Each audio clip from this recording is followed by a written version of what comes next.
बलांगीर रे ओडिशा हाईकोर्ट रो permanent bench स्थापन करा जाऊ बोली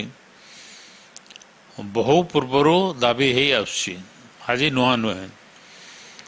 स्वाधीनता परे परे ये दाबी उपस्थापित करा जाइछि। जो समय बलांगीर दाबी करुथला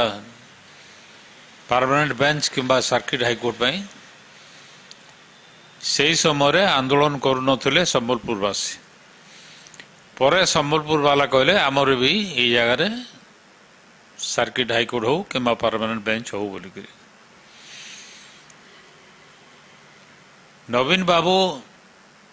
लोक को संतोष करने भुआ बुलाइवाई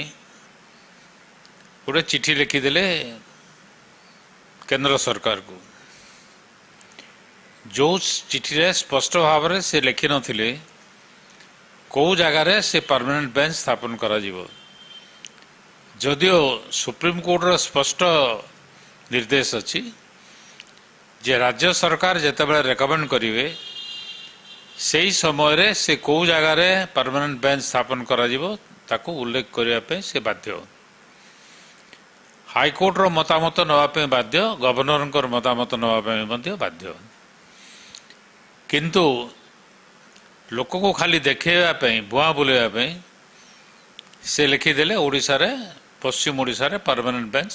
हो बोलिकी से केंद्र सरकार कौन निष्पत्ति नहीं पारला नहीं।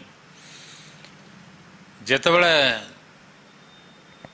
कांग्रेस सरकार थिला दिल्ली रे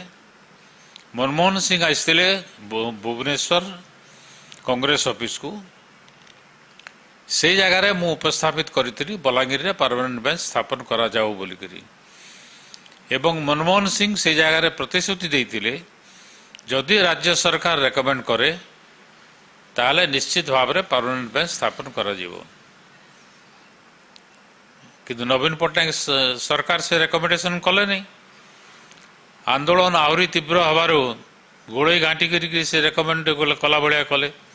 जोटा को किसी काम नुहे एपरिक कपिल सिबाल जिते लॉ मिनिस्टर थिले से मध्य हाईकोर्ट को भी लिखिथिले ओडिशा सरकार को भी लिखिथिले आपण रेकमेंडेशन या उपरे पठांतु किंतु ता पठागला नहीं आंदोलन आहरी तीव्र हबार नवीन बाबू विधानसभा कही बसिले समस्तंकर सहमति दरकार सेतेबेले मु कहिथिली ओडिशा राजधानी जेतेबेले हला कटक रु स्थानांतरित हला से समय रंगई लुंडा वाला कहते आमठी हो कैपिटल कटक वाला कहते आमठी हो अनुगुल वाला कहते आमठी हो एवं भुवनेश्वर हो बोलिक दाबी थिला से जगह तो समस्तंकर मतामत निया जाए नहीं तामाने जोटी तांकर इच्छा न थाए से जगह सरकार सब बड़े कहती समस्तंकर सहमति रहिबो सहमति कौन बिल पास होची असेंबली रे किंबा सरकार जो जिनस करने चाहूँगी से विरोधी दल सहमति हेले जे काम करुँच ता तो हो नहीं ताले इथरे सहमतिर आवश्यकता कहीं अच्छी से तो जसवंत सिंह कमिशन रिपोर्ट आधार रे जेते सब बार एसोसिएशन अच्छी पश्चिम ओडिशार समस्त को बलांगीर को डका जाइतला मु बार एसोसिएशन सभापति थी मोर अध्यक्षतार मीटिंग होता समस्ते राजी हेले जे जसवंत सिंह कमिशन आधार रे पश्चिम ओडिशा रे परमानेंट बेंच स्थापन करा जाऊ आउ कौन से मंत्री स्पष्ट भाव में जना पड़ुची जे नवीन बाबूंकर जहाँ मत थिला तांकर मध्य से मत से चाहूना पश्चिम ओडिशा रे हो बोलिकी कथारे कहउचंती किंतु कार्य करने पे से प्रस्तुत नहंती सुप्रीम कोर्ट जो कहूला वर्चुअल कोर्ट हो गला पर परमानेंट बेंच रो आवश्यकता नहीं बोलिकी सेरा संपूर्ण भूल स्पेसिफिकली से भाया निर्देश किसी दिया जाए नहीं जदि निर्देश दिया जाई थांदा ताले बॉम्बे रे हला केमती सुप्रीम कोर्ट बिना ପରାମର୍ଶରେ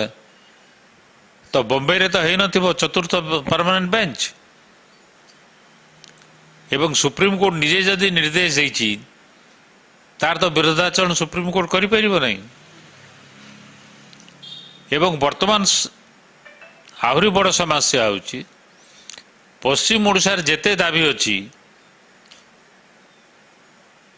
ତାକୁ ଗ୍ରହଣ କରାଯାଉନାହିଁ। ଯଥା ରାଜ୍ୟ ସରକାର 2014 ମସିହାରେ ବିଧାନସଭାରେ ତତ୍କାଳୀନ ରାଜ୍ୟପାଳଙ୍କ ମାଧ୍ୟମରେ ଘୋଷଣା କରିଥିଲା ଯେ କେବିକେ ଅଞ୍ଚଳରେ ଦ୍ୱିତୀୟ କୃଷି ବିଶ୍ୱବିଦ୍ୟାଳୟ ସ୍ଥାପନ କରାଯିବ ଏବଂ କେବିକେ ଅଞ୍ଚଳରେ ବଲାଙ୍ଗୀରର ବି ସ୍ଥିତି ଅଛି ଏବଂ ପଶ୍ଚିମ ଓଡ଼ିଶାରେ ଅଛି ବଲାଙ୍ଗୀର ଜିଲ୍ଲା। ସେହି ଦୃଷ୍ଟିରୁ ମୁଁ ଦାବି କରିଥିଲି, ବିଧାନସଭାରେ ବି ଦାବି କରିଛି ବାରମ୍ବାର। ସମ୍ବଲପୁର ଗୋଟେ ତତ୍କାଳୀନ କୃଷିମନ୍ତ୍ରୀଙ୍କର ଉପସ୍ଥିତିରେ ମଧ୍ୟ ମୁଁ ଦାବି କରିଥିଲି ଏବଂ କୃଷିମନ୍ତ୍ରୀ ରାଜି ମଧ୍ୟ ହୋଇଥିଲେ। ଖାଲି ସେ କହିଥିଲେ ମୁଖ୍ୟମନ୍ତ୍ରୀ ଟିକେ ହଁ କହିଦେଲେ ହେଇଗଲା ବୋଲିକିରି। ଦ୍ୱିତୀୟ କୃଷି ବିଶ୍ୱବିଦ୍ୟାଳୟ ବଲାଙ୍ଗୀରରେ କାହିଁକି ସ୍ଥାପନ କରାଗଲା ନାହିଁ? ପଶ୍ଚିମ ଓଡ଼ିଶାର ଯେଉଁଟା ଭାଷା କୌଶଳୀ ଭାଷା ତାକୁ ସରକାରୀ ଭାଷା ହିସାବରେ ମାନ୍ୟତା କାହିଁକି ଦିଆଗଲା ନାହିଁ? ସମ୍ବିଧାନ ସେ ଅନୁସାରେ ପରିବର୍ତ୍ତନ କାହିଁକି କରାଗଲା ନାହିଁ? ସାନ୍ତାଳୀ ଭାଷାକୁ ସେ ମାନ୍ୟତା ଦିଆହେଇଛି କିନ୍ତୁ ପଶ୍ଚିମ ଓଡ଼ିଶାର ଲୋକସଂଖ୍ୟା ଦେଖିଲେ କୌଶଳୀ ଭାଷାଭାଷୀ ଲୋକ ଅଳ୍ପ, ପଶ୍ଚିମ ଓଡ଼ିଶାର ଲୋକସଂଖ୍ୟା ବେଶୀ। ଏମିତି ବହୁତ ଦାବି ଅଛି ଯେଉଁଟାକି ପଶ୍ଚିମ ଓଡ଼ିଶାକୁ ବୈମାତ୍ରିକ ମନୋଭାବ ଦେଖିକିରି ସରକାର ବାରମ୍ବାର ଯେଉଁ ସରକାର ଆସିଲେ ବି ପଶ୍ଚିମ ଓଡ଼ିଶା ପ୍ରତି ବୈମାତ୍ରିକ ମନୋଭାବ ଦେଖାଯାଉଛି ଏବଂ ବୋଧହୁଏ ଏଇଥିପାଇଁ ଓଡ଼ିଶା ଦୁଇ ଭାଗ ହୋଇଯିବ ଏବଂ କୌଶଳ ରାଜ୍ୟ ପ୍ରତିଷ୍ଠା ହେବ।